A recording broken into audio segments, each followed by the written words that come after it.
आप लोग थंबनेल देख के तो समझ ही गए हो हम लोग कहाँ जा रहे हैं। तो हम जा रहे हैं वृंदावन और बरसाना। राधे राधे। तो मैं हो गई बिल्कुल तैयार और मैंने अपनी गेट रेडी वाली वीडियो शॉर्ट्स में अपलोड कर दिया, आप लोग देख लेना। तो अब मैं करूँगी पैकिंग। ये जो मैंने सारा खिल्लाड़ा मचा रखा है, ये मुझे सामान सारा पैक करना है और मेरा थोड़ा सा उल्टा है। लोग पैकिंग करने के बाद रेडी होते हैं और मेरा ये है, पहले मैं रेडी हो जाती हूँ उसके बाद पैक करती हूँ, क्योंकि मुझे ऐसा लगता है कि मैं सामान नहीं भूलूंगी, सब कुछ लेके जाऊंगी। बट मैं इतनी बड़ी भुलक्कड़ हूँ, फिर भी मैं कुछ ना कुछ भूल ही जाती हूँ। तो चलो पैकिंग तो मुझे लगता है ऑलमोस्ट मैंने कर ही लिया है। उसके बाद मैंने अपने साइड बैग में डाला है अपना चार्जर और अपना पावर बैंक। पावर बैंक बहुत ज़रूरी है क्योंकि मेरे को ब्लॉग भी शूट करना होता है और रूम भी हम सिर्फ नाइट के लिए लेते हैं, पूरा दिन तो हमें दर्शन करना होता है। और वहाँ जाके दिन में तो मुझे रूम में रहना बिल्कुल पसंद नहीं है, बस मुझे सारा दिन कुंज गलियाँ घुमा लो, परिक्रमा लगवा लो, मुझे यही पसंद है वहाँ पे जाने के बाद। और ये वाला बैग तो आपको पता ही है, मैं चाहे मैं 1 दिन के लिए जाऊँ, मैं 10 दिन के लिए जाऊँ, हफ्ते के लिए जाऊँ, बस मेरा ये वाला बैग फिक्स है, हमेशा ये लेके जाती हूँ। और मेरा बैग बिल्कुल पैक हो चुका है, तो अब हम निकलेंगे। बट जिसके साथ जाना है वो अभी तैयार श्यार नहीं हुए हैं, तो तैयार होने के बाद फ़ोन आएगा तो हम निकल पड़ेंगे। तो फ़ोन तो आ चुका है, तो अब हम जा रहे हैं। शाम के बज गए 7, तो पता नहीं अब हम कितने बजे तक पहुँचेंगे वृंदावन। तो गोलू मुझे आधे रास्ते तक छोड़ने के लिए जा रहा है और इधर हम गाड़ी में बैठ गए हैं और हम निकल गए वृंदावन के लिए, क्योंकि हमने सोचा है बरसाना हम कल जाएंगे रात को। सबसे पहले हम केली कुंज जाएंगे, गुरुजी के दर्शन करेंगे, उसके बाद हम जाएंगे बरसाना। और ये हम केली कुंज वाले रोड पे पहुंच गए। आप देखो लोग पहले से ऑलरेडी कितने सारे लोग बैठे हैं, वेट कर रहे हैं और इस टाइम बज चुके थे 12। तो अब हम कर लेते हैं अपनी गाड़ी को पार्क, फिर मैं आपको दिखाती हूँ यहाँ का रात का आनंद और जहाँ गुरुजी के दर्शन होंगे वो वाली जगह। वैसे हम बिल्कुल सही जगह टाइम पे आए हैं और भीड़ भी नहीं है ना।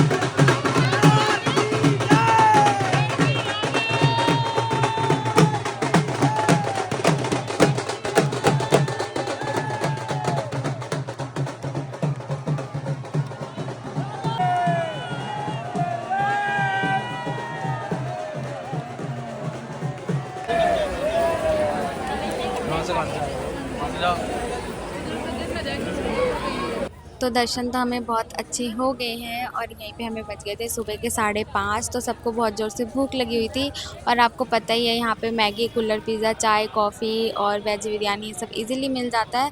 तो हमने यहाँ पे खाई मैगी क्योंकि हमें भी बहुत ज़ोर से भूख लगी हुई थी। तो मैगी खाने के बाद अब हम जा रहे हैं अपने पार्किंग एरिया पे, जहाँ पे हमने अपनी गाड़ी पार्क करी थी। और वहाँ पे जाने के बाद हम डिसाइड करेंगे कि अब हमें कहाँ जाना है। तो ना सब बहुत ज़्यादा थक चुके थे और मुझे भी बहुत ज़ोरों से नींद आ रही थी, तो हमने सोचा पहले रूम ले लेते हैं, थोड़ा सा रेस्ट कर लेंगे, चेंज वगैरह करने के बाद जाएंगे हमें जहाँ जाना है। तो सुबह सुबह हमें यही वाला रूम मिला है और यहाँ जाते सबसे पहले मैं सो गई क्योंकि मुझे बहुत ज़ोर से नींद आ रही थी।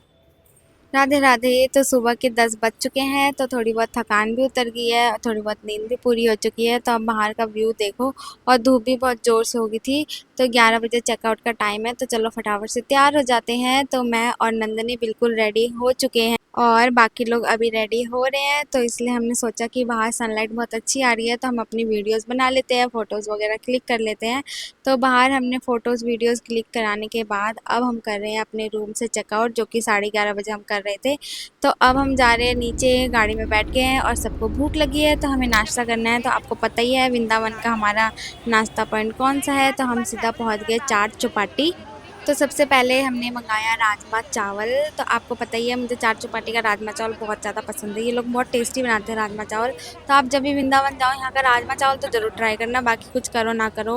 और मुझे पता है आप सबको बहुत पसंद आएगा क्योंकि है ही इतना टेस्टी यहाँ का राजमा चावल। उसके बाद मैंने मंगाया डोसा और डोसा बीच में से बिल्कुल प्लेन था। और उसके बाद मैं लेके आई चाउमीन, यहाँ की वेज चाउमीन भी काफ़ी ज़्यादा टेस्टी होती है। तो सुबह सुबह मैंने चाउमीन खा लिया, आप लोग भी बोलोगे बट मैं क्या करूँ, मुझे वृंदावन जाने के बाद भूख भी बहुत ज़्यादा लगती है। और एंड में हमने खाया आइसक्रीम और यहाँ की आइसक्रीम भी काफ़ी ज़्यादा टेस्टी थी। अब हम निकल गए बरसाना के लिए। तो हम पहुंच गए बरसाना और जिस टाइम हम पहुंचे थे इस टाइम मंदिर के कपाट बंद होते हैं, इसीलिए हमने सोचा हम जाएंगे आज गौशाला। तो हम पहुंच गए श्री माता जी गौशाला। और ना मैं यहाँ पे फर्स्ट टाइम गई हूँ, बट आप यहाँ की सुंदरता देखो, यहाँ पे इतनी प्यारी प्यारी छोटी छोटी सी इतनी सुंदर सुंदर गैया। और मैं और नंदिनी तो बिल्कुल पागल ही हो जाते कहीं पे भी हमें गैया दिख जाए। तो आप लोग भी करो गैया के दर्शन। और ये ना बहुत ही बड़ा गौशाला था, बहुत बड़ा। और सब कह रहे थे ना ये मतलब यहाँ का ब्रज मंडल का सबसे बड़ा गौशाला है। तो मैं आपको पूरे गौशाला का दर्शन कराऊंगी। जो हम थोड़ा सा आगे गए तो वहाँ पे तो हमें और भी बहुत सारी गैया दिखी। यहाँ पे सारे बड़ी बड़ी गैया थी, वहाँ पे सारी बछियाँ थी। और उसके बाद ना यहाँ पे एक पहाड़ जैसा था, वहाँ पे हम चढ़े थे, वहाँ से हमें नील गाय के भी दर्शन हो गए। और बहुत सारे हमें पिकॉक्स भी दिख गए। और यहाँ का व्यू बहुत सुंदर था, जैसे कि बारिश आने वाला हो। तो हम ऊपर चढ़े, आप देखो कितना ऊपर था वो। और हमने यहाँ से वीडियो वगैरह शूट कराया। उसके बाद हम उतर गए नीचे। और मुझसे बिल्कुल भी नीचे उतरा नहीं जा रहा था। मैं आराम से तो ऊपर चढ़ गई थी, बट नीचे उतरने में दिक्कत हो रही क्योंकि मैं थोड़ी सी मोटी हूँ इसीलिए शायद। तो मुझे नंदिनी ने पकड़ के नीचे उतारा। उसके बाद हम वापस से बैठ गए गाड़ी में और अब हम जा रहे हैं बाबा जी के आश्रम, क्योंकि इस टाइम उनके दर्शन आराम से हो जाते हैं। तो जैसे हम वहाँ पे पहुँचे बहुत तेज हवा चलने लगी, बहुत ज़ोर से तूफान आने लग गया, जैसे कि अभी बारिश आ जाएगी। और जैसे हम अंदर पहुँचे और आप देखो अंदर की व्यू, मतलब अंदर तो इतना सुकून था। और खुशबू, अंदर की खुशबू भी बहुत प्यारी है। तो हम अंदर जाके बैठे और थोड़ी देर में बाबा जी आ गए थे। उनके दर्शन हमें बहुत ही अच्छे हो गए हैं। और थोड़ी देर में सच में बारिश आने लगी थी। आप देखो श्री जी की कृपा कि जब हम बाहर घूम रहे थे तो बिल्कुल भी बारिश नहीं हो रही थी। और जैसे हम अंदर आके बैठे और इतनी ज़ोर ज़ोर से बारिश होने लगी। और जैसे हमारे जाने का टाइम हो गया, दर्शन भी हो गए और तब तक बारिश भी रुक गई। और हमने बाहर जाके अच्छे से दर्शन किया, अंदर भी दर्शन किया कि, लेकिन अंदर इतने ज़्यादा भाव हो गया था सबके अंदर की वीडियो बनाने का कोई मौका ही नहीं मिला। और मन भी नहीं करता ऐसे टाइम पे वीडियोस बनाने का। तो बाहर मैंने वीडियोस बनवा लिया आपके लिए ब्लॉग में डालने के लिए। और उसके बाद इनके आश्रम के बाहर ही एक तुलसी माला की दुकान है। और ये ना बहुत ही अच्छे तुलसी माला देते हैं और बिल्कुल ओरिजिनल होता है। तो हमने यहाँ से खरीदी तुलसी माला। और आपने इन लाडली लाल जी को तो रील में देखा ही होगा। और हमने भी इनके दर्शन कर लिया। और यहाँ पे ना बहुत आनंद आ रहा था, बहुत ज़्यादा। मेरा मन नहीं कर रहा था यहाँ से उठ के जाने का। और यहाँ पे अलग अलग सी लीलाएं चल रही थी और देख के तो बहुत ही सुकून मिल रहा था। उसके बाद हम पहुँचे प्रिया कुंड, और बिल्कुल पास में ही आपको पता ही है प्रिया कुंड बाबा जी के आश्रम के बाहर। और उसके बाद हम करने वाले हैं आज बरसाना की परिक्रमा। उसके बाद हम जाएंगे ऊपर अटारी पे। तो चलो करते परिक्रमा स्टार्ट।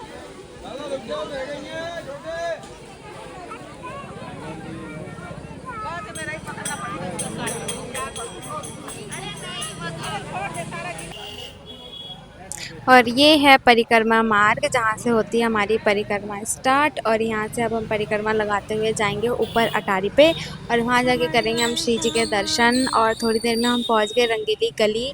और ये गली आपको पता ही है बरसाना में सबसे फेमस है। और यहाँ पे होली बहुत अच्छे से खेली जाती है।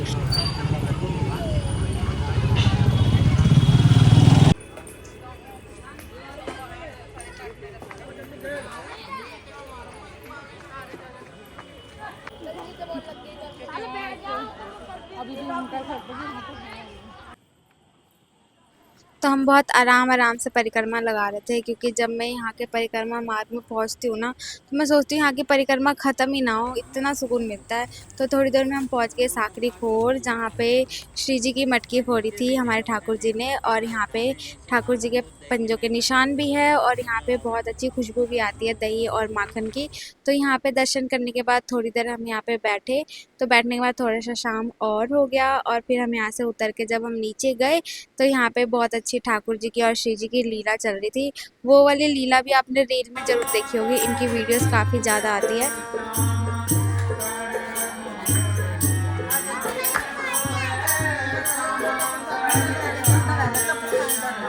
सीधा चलो।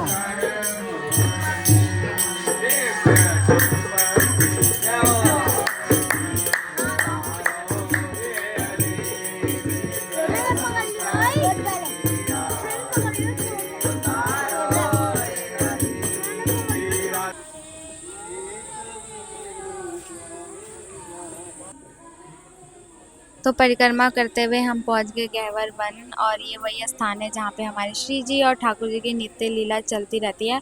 तो मैं आपको अंदर से भी गहवर वन के दर्शन कराती हूँ। तो अंदर बहुत सारी लताएं पताएं हैं और यहाँ पे बहुत सुकून भी है। तो आपको अगर ज़िंदगी में कोई भी दुख हो ना, आप सीधा बरसाना पहुँचो, आप सब कुछ भूल जाओगे, आप अपने आप को भी भूल जाओगे। इतना सुकून है बरसाना में।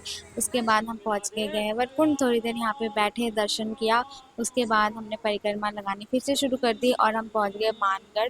तो यहाँ पे ऊपर है मान मंदिर, जहाँ पे श्री जी हमारी रूठ के बैठ गई थी और ठाकुर जी उनको मना रहे थे, तो इसलिए यहाँ का नाम पड़ गया मानगढ़। तो हम ऊपर तो नहीं जा पाए क्योंकि बहुत रात भी हो गई थी और बहुत सारे बंदर भी होते हैं इस टाइम पे यहाँ पे। तो यहाँ के बंदर काटते तो नहीं है और कुछ छीनते नहीं है, लेकिन फिर भी डर लगता है। तो हमने नीचे से दर्शन किया और उसके बाद हम चले पड़े ऊपर की तरफ। और ये है मोर कुटी। मैं मोर कुटी अभी तक नहीं गई क्योंकि मुझे वहाँ का रास्ता अभी तक पता नहीं है। तो जब मैं दिन में परिक्रमा लगाऊंगी तो इस बार मोरकुटी ज़रूर जाऊंगी। तो हम परिक्रमा लगाते हुए बढ़ गए थोड़ी आगे की तरफ और हम पहुँच गए थोड़ी देर में दानगढ़। और यहाँ पे ऑलमोस्ट हमारी परिक्रमा कंप्लीट हो ही गई थी। थोड़ी देर में हम पहुँचने वाले श्री जी की अटारी पे।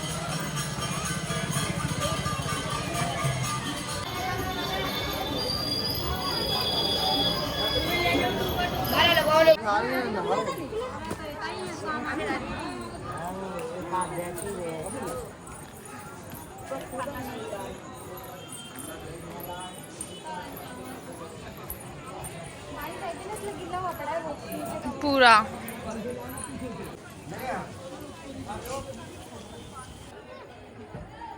तो हम अटारी के बिल्कुल पास पहुंच चुके हैं और अब हम थोड़ी देर में करेंगे श्री जी के दर्शन और आपको भी कराएंगे। बट हम यहाँ पे इसलिए खड़े हैं क्योंकि जिनके साथ हम आए थे तो परिक्रमा लगाते हुए सब आगे पीछे हो गया, तो हम उनका वेट कर रहे हैं। तो जैसे वो आते हैं तो हम कराते हैं आपको दर्शन। तो चलो चले अब मंदिर के अंदर और करते हैं श्री जी के दर्शन। और हम शयन आरती के बाद ही आएंगे नीचे, तो हम आपको शयन आरती का भी दर्शन कराएंगे।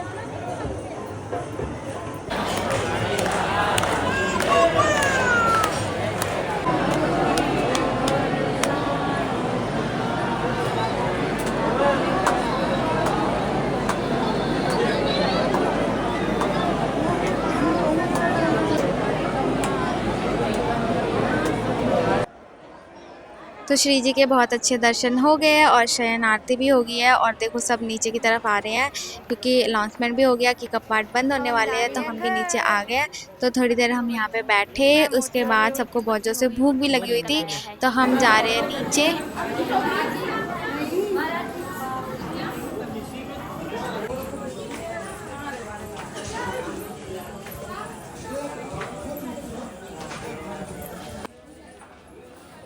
बस अब श्री जी दोबारा से बुला ले, जल्दी जल्दी बरसाना।